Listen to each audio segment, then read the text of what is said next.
Hi again, and thanks for joining us. Today we will be discussing how to prepare your samples using both the high and low force testing. In addition, we will be performing some tests to gather some data on an aluminum dog bone and some copper wire using the TW Elite program. Let's go ahead now and get our samples ready for testing. Generally, for high force samples, the preparation is quite simple. The first thing that we're going to do with our sample is to measure and note its cross-sectional dimensions. So, my sample's width is looking like 0.645 centimeters, and its thickness is 0.475 centimeters. So I'm just gonna write these down on a piece of paper. I'm gonna use these dimensions later on. Alrighty, so after writing them down, I'm going to open up these grips all the way so that I can place my sample in there. Okay, now I'm just gonna start tightening. Oop, wrong way. There we go.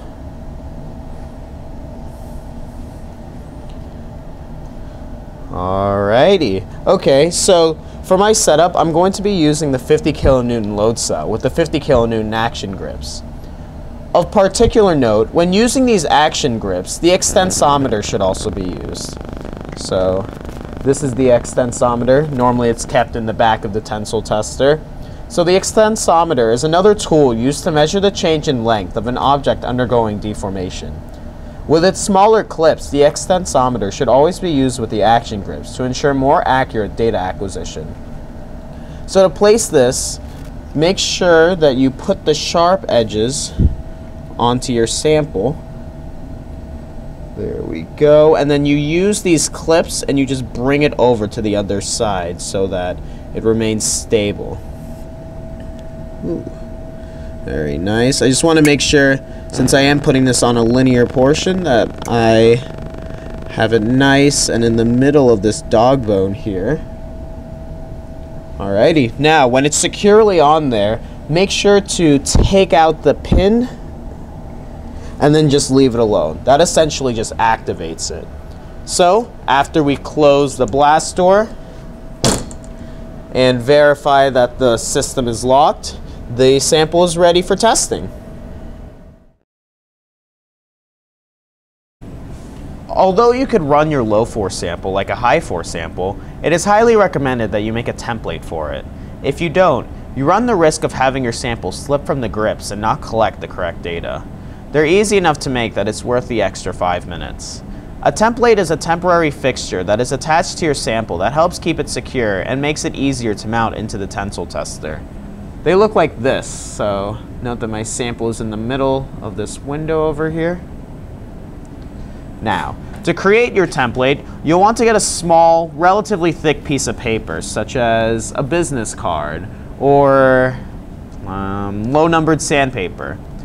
Just know that the rougher the paper that you get, the less likely that your sample is going to slip.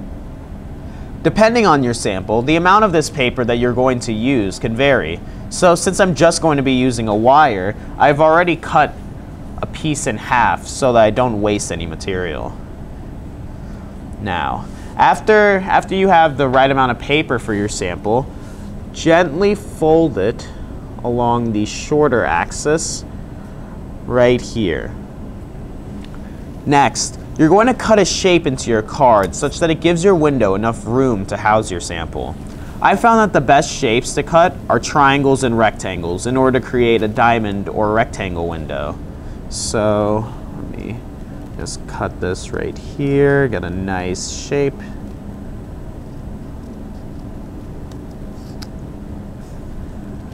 Do it a little more.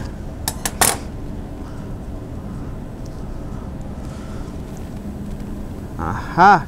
Here we are. Let me show you my window before I keep on going. Right there.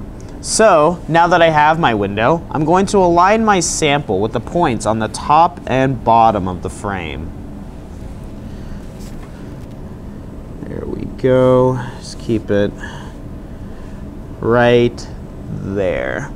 So if your sample allows for it, you should put like a weak adhesive, such as tape to the table, to try and minimize its movements. Right now, what I'm going to do is I'm going to just place these scissors right on top of it, so it gives it something at least to hold it in position. Alrighty. Now, once that's all stable, you will want to use a much stronger adhesive. In this case, epoxy, but you can also use super glue to bind the sample to the template. Just make sure you don't put enough epoxy that you just drench your sample. So I'm just gonna make a little bit over here.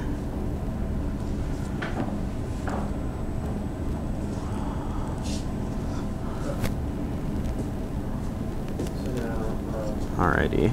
Now note that I am using 5-minute epoxy over here. So now, ooh, it smells nasty. Just going to mix this together.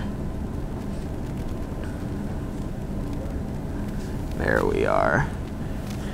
And now I'm going to just start, I'm going to put just a little bit onto there, just enough to start coating my sample onto right there. I'm going to do this for both the top and the bottom.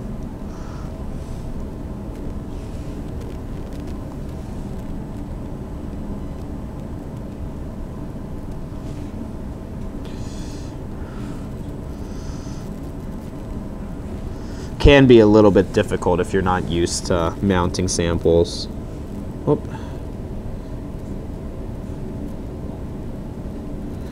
Okay, that'll work for right now. Now, with the piece that you cut off earlier, just cut a small, cut out a small piece like this to just put over top of the wire. Put it right there. I'm just gonna push this down a little bit, just apply a little bit of force here.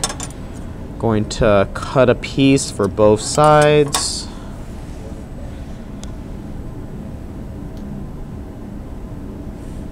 And then once I have those in, I'm going to apply more epoxy to the sides of this to help keep this on there.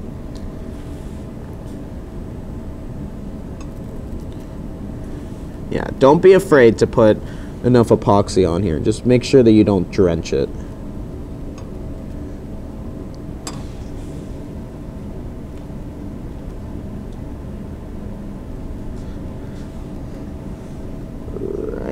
Yeah, you just want to make sure that as you have one side done, that when you go over to the other side, that it's nice and taut in the middle.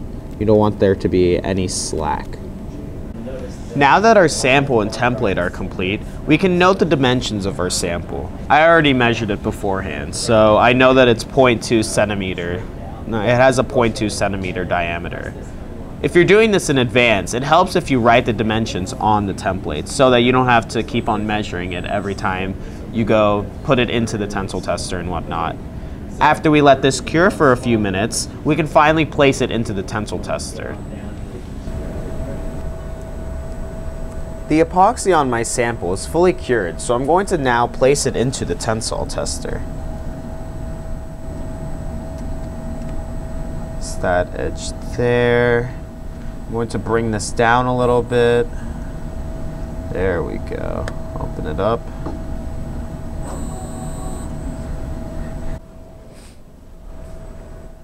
Once my sample is secure, I'm going to make sure that the supports of the paper are cut so that my sample is now freestanding.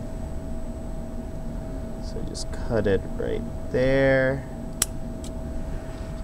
Then we're going to cut it right here.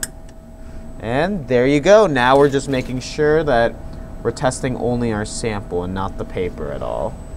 Now that the sample is secure, I'm going to close the blast door, verify that the system is locked, and begin testing. Follow me over to the next part of this video so that we can continue learning about actually performing the tests.